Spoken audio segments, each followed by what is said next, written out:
हाँ तो दोस्तों, इस वीडियो के अंदर हम यूनाइटेड हीट ट्रांसफर के आईपीओ के बारे में बात करेंगे और जानेंगे कि इस आईपीओ के अंदर आपको अप्लाई करना चाहिए या नहीं।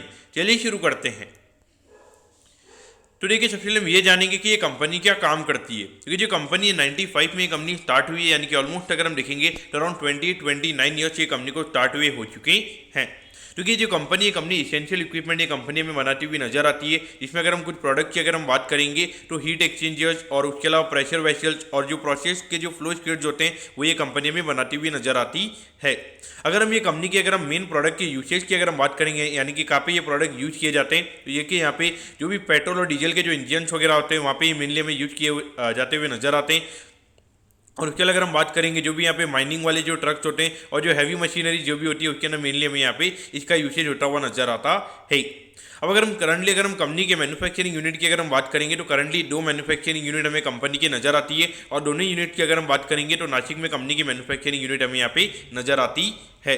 अब अगर हम करंटली कंपनी के टोटल नंबर ऑफ एम्प्लॉइज की अगर हम बात करेंगे तो कंपनी के पेरोल पे, यानी कि जो मेनली जो परमानेंट एम्प्लॉइज की अगर हम बात करेंगे, लगभग 105 लोग यहाँ पे कंपनी के अंदर में काम करते हुए नजर आते हैं। और उसके अगर हम कॉन्ट्रेक्चुअल बेसिस पर अगर हम बात करेंगे, यानी कि अगर कभी भी अगर कंपनी का ऑर्डर ज़्यादा मिलता है तो वहाँ पे सिर्फ उस कॉन्ट्रैक्ट के बेसिस पे यहाँ पे उनको हायर करने का ये कंपनी काम करती है। तो उसके अकॉर्डिंग अगर हम बात करेंगे अराउंड 127 लोग यहाँ पे कंपनी के अंदर में काम करते हुए नजर आते हैं।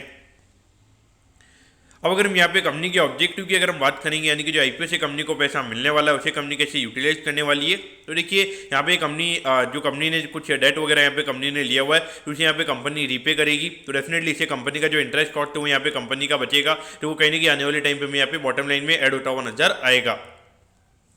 अब अगर हम यहाँ पे कंपनी के एक और दूसरे रीजन की अगर हम बात करेंगे तो वर्किंग कैपिटल की रिक्वायरमेंट से रिगार्डिंग, यानी कि जो नॉर्मली जो वेंडर्स वगैरह को पेमेंट करने के रिगार्डिंग यहाँ पे जो पैसे की रिक्वायरमेंट रहती है तो उसके रिगार्डिंग यहाँ पे ये कंपनी का आईपीओ में आता हुआ नजर आ रहा है।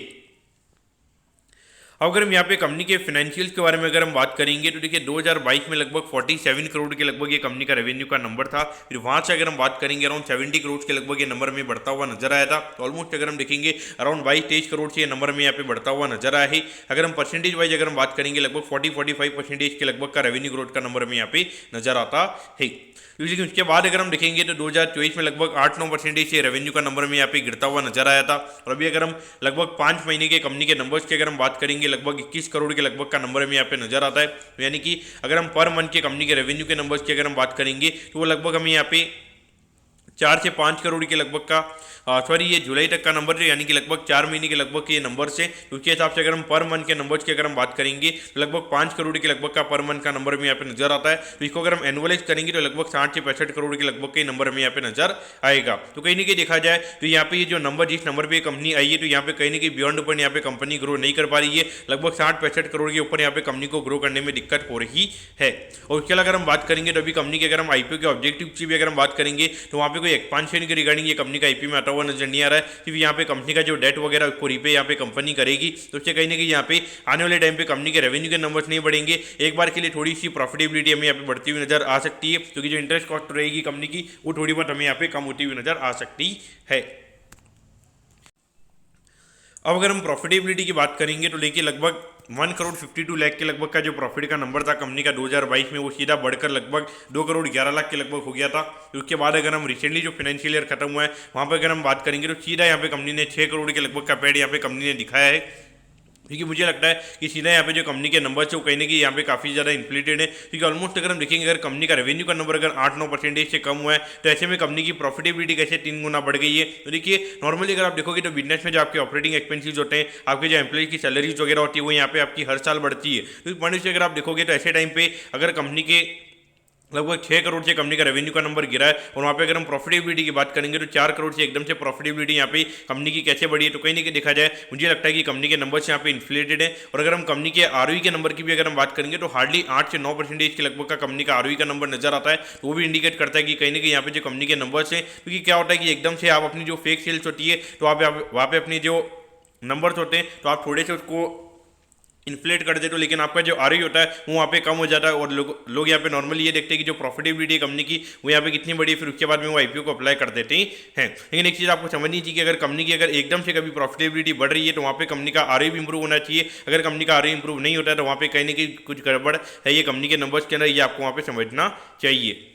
अब अगर हम उसके बाद अगर हम बात करेंगे तो अभी लगभग 5 महीने में कंपनी ने 2 करोड़ के लगभग का पैड यहाँ पे कंपनी ने किया है। तो इसको अगर हम एनुअलाइज करेंगे तो यहाँ पे वही नंबर में यहाँ पे नजर आता है जो पिछले साल के लगभग प्रॉफिट यहाँ पे कंपनी ने कमाया है। मुझे ऑल ओवर लगता है कि कहीं ना कहीं यहाँ पे जो कंपनी के नंबर है वो यहाँ पे सही नजर मुझे पर्टिकुलरली नजर नहीं आती हैं। अब अगर हम आईपीओ की डिटेल्स के बारे में अगर हम बात करेंगे तो देखिए 22 तारीख को ये आईपीओ में स्टार्ट होता हुआ नजर आएगा और 24 तारीख को ये आईपीओ में क्लोज होता हुआ नजर आएगा। अगर हम प्राइस बैंड के बारे में अगर हम बात करेंगे तो 59 के कट ऑफ प्राइस पे कंपनी में शेयर देती हुई नजर आ रही है और 2000 शेयर का लॉट शेयर में यहाँ पे कंपनी का नजर आता है, यानी कि एक लॉट को अप्लाई करने के लिए 1,18,000 रुपये यहाँ पर आपको लगने वाली है। अगर हम इश्यू साइज की अगर हम बात करेंगे लगभग 30 करोड़ के लगभग का आईपीओ का इश्यू साइज है। ये पूरा पैसा कंपनी के पास में जाता हुआ नजर आएगा और इसमें अगर हम रिटेल कोटा की अगर हम बात करेंगे तो अराउंड 35% के लगभग यहाँ पे कंपनी का रिटेल कोटा है, यानी कि लगभग हमें यहाँ पे 10 से 11 करोड़ के लगभग का रिटेल कोटा में यहाँ पे कंपनी का नजर आता है।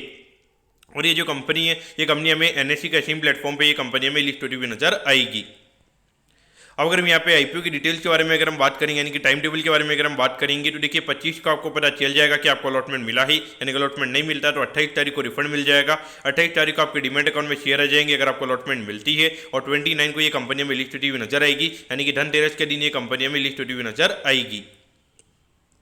अब अगर हम एट दी एंड अगर हम कंपनी के वैल्यूएशन के पैरामीटर्स की अगर हम बात करेंगे तो देखिए ऑलमोस्ट 112 करोड़ के मार्केट कैप पे ये कंपनी का आईपीओ में आता हुआ नजर आ रहा है। तो जो अर्निंग यहाँ पे कंपनी ने दिखाई है उसके हिसाब से अगर हम बात करेंगे लगभग 17-18 के पी रेशियो पे ये कंपनी का आईपीओ में आता हुआ नजर आ रहा है। लेकिन अगर हम एक बात की अगर हम बात करेंगे तो यहाँ पे बियॉन्ड पॉइंट कंपनी के अंदर ग्रोथ नजर नहीं आ रही है। अगर ऑलमोस्ट अगर हम देखेंगे पिछले लास्ट 2 से 2.5 साल से अगर हम देखेंगे तो कंपनी के जो मेनली जो रेवेन्यू के नंबर्स की अगर हम बात करेंगे तो वो हमें बढ़ते हुए नजर नहीं आ रहे। एक बार के लिए जो प्रॉफिटेबिलिटी वो इसको आपको यहाँ पे इग्नोर करना चाहिए। वो अगर हम देखेंगे तो पूरा हमें यहाँ पे जो नंबर है वो यहाँ पे इन्फ्लेटेड नजर आता है। यहाँ पर आपको क्या करना चाहिए, लेकिन मेरे हिसाब से पर्टिकुलरली अगर हम देखेंगे तो 21 से 23 अगर हम बात करेंगे तो वारी एनर्जी का आईपीओ तो मोस्टली अगर हम जितने भी आईपीओ इन्वेस्टर्स है तो उनके अगर हम बात करेंगे तो मेनली जो उनका फंड होगा वो हमें वहाँ पे ब्लॉक होता हुआ नजर आएगा। और उसके बाद अगर हम देखेंगे तो सबसे बड़ा जो आज तक का जो डेनिश पावर वाला एसएमई वाला आईपीओ है उसकी अगर हम बात करेंगे तो अच्छे खासे फंड हमें पब्लिक के वहाँ पे भी ब्लॉक होते हुए नजर आएंगे। इस पॉइंट ऑफ से ऐसी कंपनी जहाँ पर अगर हम देखेंगे तो नंबर इतने ज़्यादा खास नहीं है, कोई ग्रोथ हमें यहाँ पे नजर नहीं आ रही है। तो मुझे लगता है कि यहाँ पे पब्लिक का इतना ज़्यादा रिस्पॉन्स रहेगा। और अगर हम देखेंगे तो अभी जिस तरीके से मार्केट ओवरऑल अगर हम बात करेंगे 5 से 6% अपने ऑल टाइम हाई से गिर चुका है, तो कहीं ना कहीं देखा जाए तो ऐसी कंपनीज का जो डिमांड होता है कहीं ना कहीं ऐसे टाइम के मार्केट में कहीं ना कहीं काफ़ी कम हो जाता है। इसलिए मुझे लगता नहीं कि अभी कोई भी कंपनी आए और एकदम से प्रीमियम पे खुल जाए, ऐसा मार्केट पर्टिकुलरली हमें लगता नहीं। और कहीं ना कहीं ऐसा लग रहा है ये जो बड़ा हुंडई वाला ये जो आईपीओ है तो वहाँ पे कहीं ना कहीं लिक्विडिटी काफ़ी स्टक हुई है और उससे थोड़ी मार्केट में हमें दिक्कत भी नजर आ रही है। इसीलिए कहीं ना कहीं अगर हम देखेंगे धीरे धीरे करके हमें मार्केट थोड़ा गेन छोड़ता हुआ नजर आ रहा है। तो इसीलिए मेरे ख्याल से अभी थोड़ा कॉशियस आपको रहना चाहिए। जो अच्छी कंपनीज है वहीं पर आपने फोकस करना चाहिए। तो मेरे हिसाब से पर्टिकुलरली ये आईपीओ को अवॉइड ही करना सही रहेगा। मैं 100% ये आईपीओ को अवॉइड करने वाला हूँ। तो दोस्तों मैं कहता हूँ कि यूनाइटेड हीट ट्रांसफर के आईपीओ के बारे में आपको सब कुछ समझ में आ गया होगा। अगर आपकी कोई भी क्वेरीज है आप कमेंट कीजिए, मैं जरूर आपके कमेंट पर रिप्लाई करूँगा। ओके दोस्तों, thank you, have a nice day.